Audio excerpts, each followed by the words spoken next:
right, good afternoon, everyone. I'm so glad you could join me.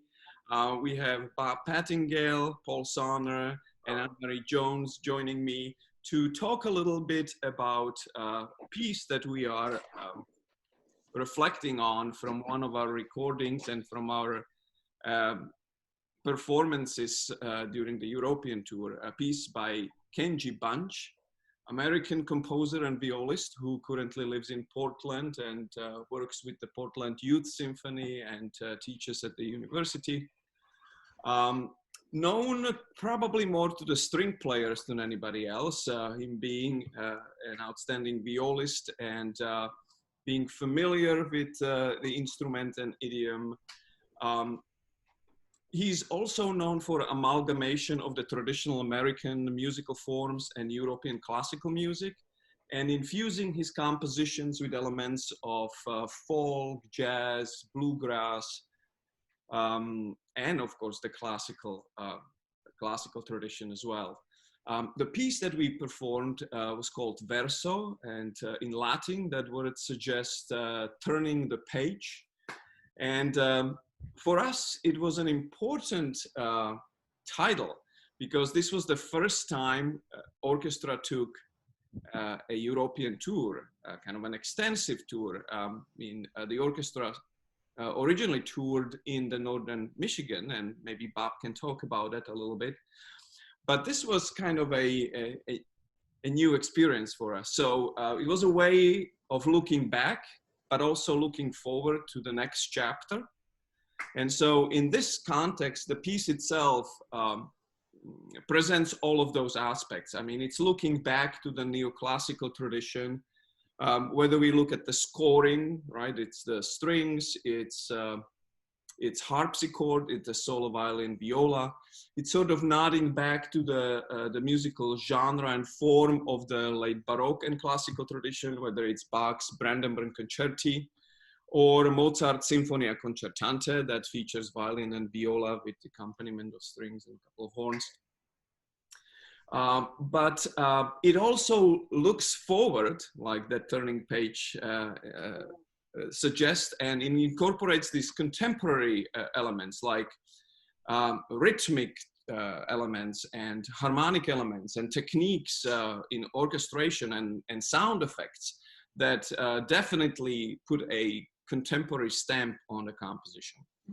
The first movement is called Looking Back, and it's sort of contrapuntal in a way. He scores the solo parts against the string ensemble, and it has a very traditional, if you will,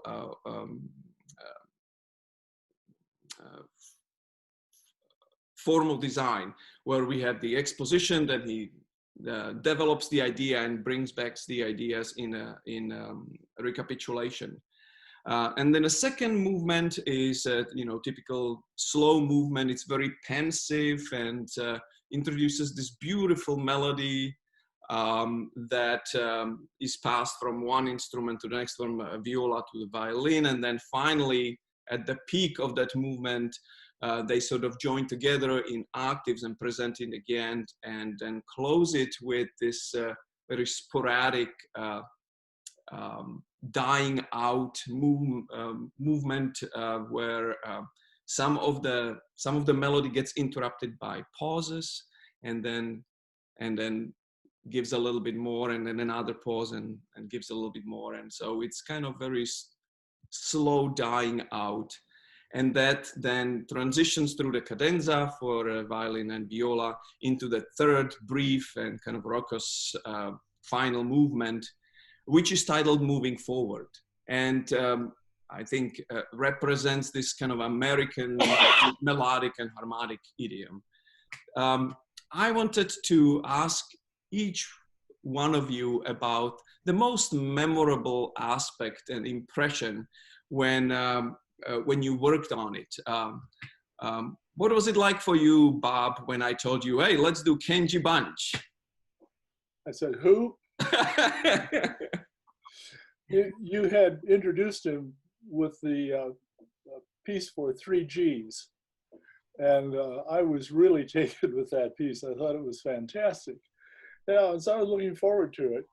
When I finally got my part, the first thing that struck me was, uh, again, the title, Verso, and I was thinking in terms of looking back and the Baroque era. And I immediately went back to my Bach inventions, and there's an E major invention that has that offbeat back and forth between the right and left hand, and that's exactly the way the harpsichord comes in this movement. And and then the thing that I found most difficult was counting bars of rest, because that's I'm not very good at. And when the violin and the viola are so imitative and contrapuntal that I kept getting lost, and I finally had to rely on Anne Marie to keep me on track.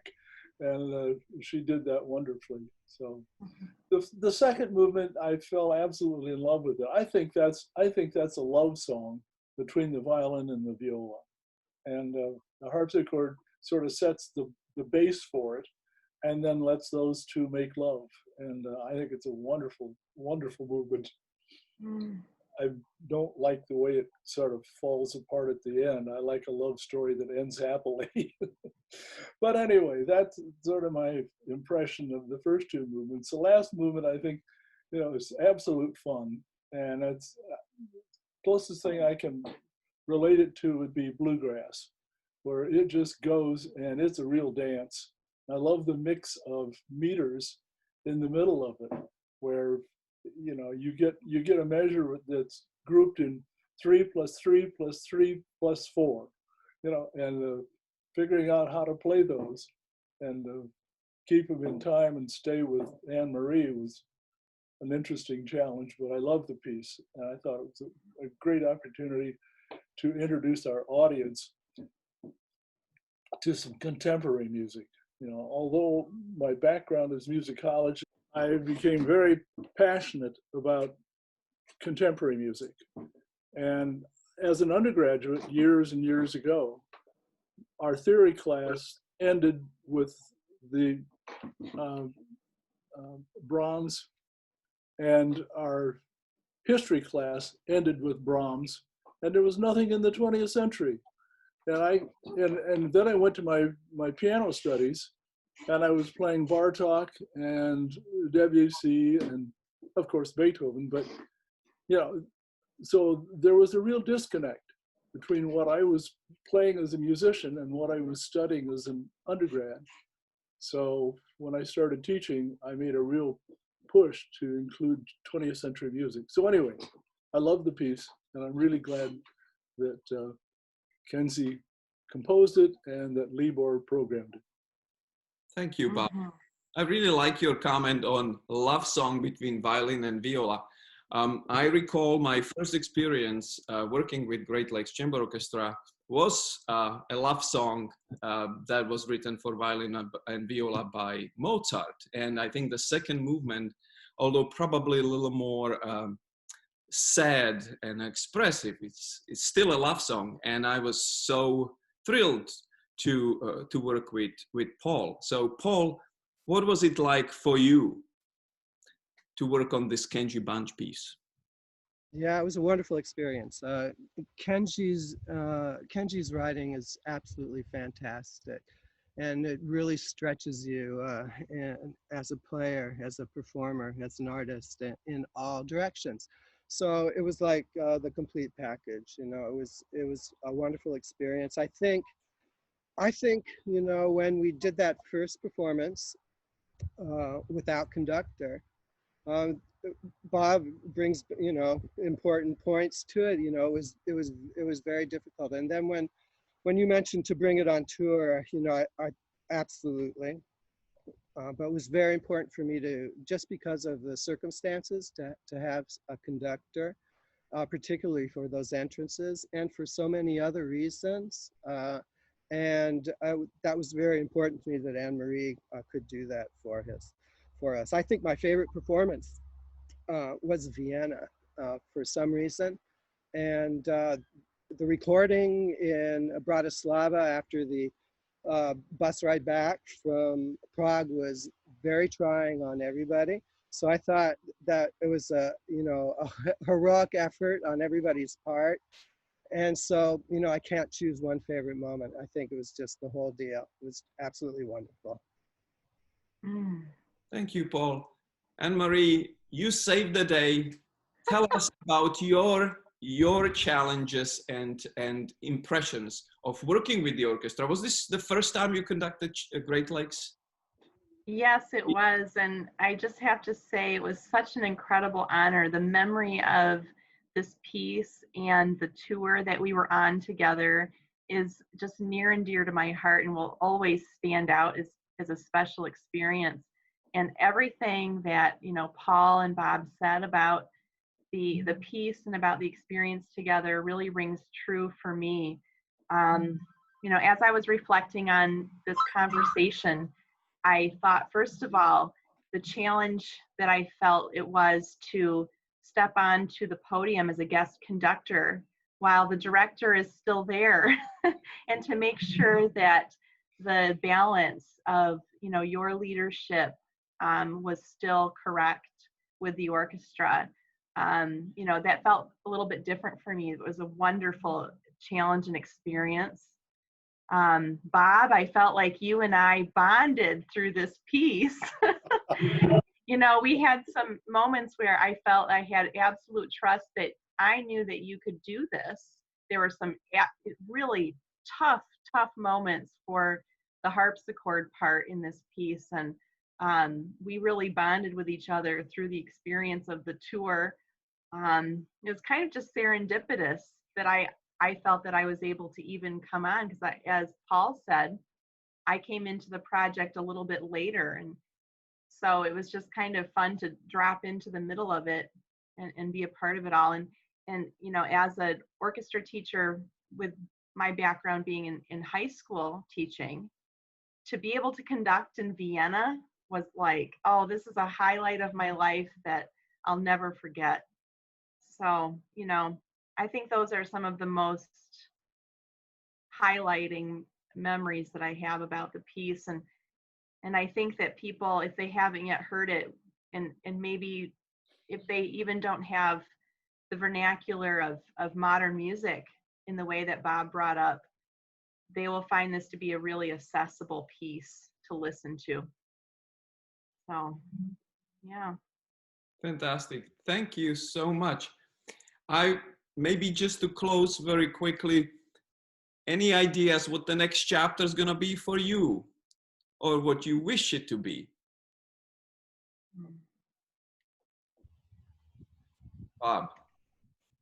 Well, I'm on the twilight of my career, and I still enjoy writing program notes, but haven't done a whole lot with the harpsichord recently.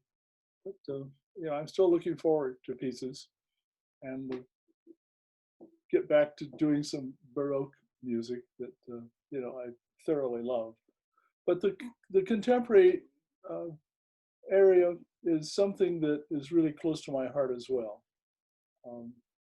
So I think that having an opportunity to play this piece really encouraged me to continue to look at contemporary music with an open ear. What about you, Anne-Marie? Well, as we're all in this sort of pandemic time still, I'm finding that there are these moments to pivot and start to consider how to make music in different ways and how to bring that into the community in different ways. So I'm really looking forward to the opportunities that the Great Lakes Chamber Orchestra are putting together for the musicians. I find that to be really supportive and exciting. And I'm really looking forward to chamber music in the coming months with friends here in the North, seeing how we can sort of create new projects in new ways. So that's what's coming up for me. Wonderful. Paul. Really interesting. A virtual or an online experience, I still find very difficult.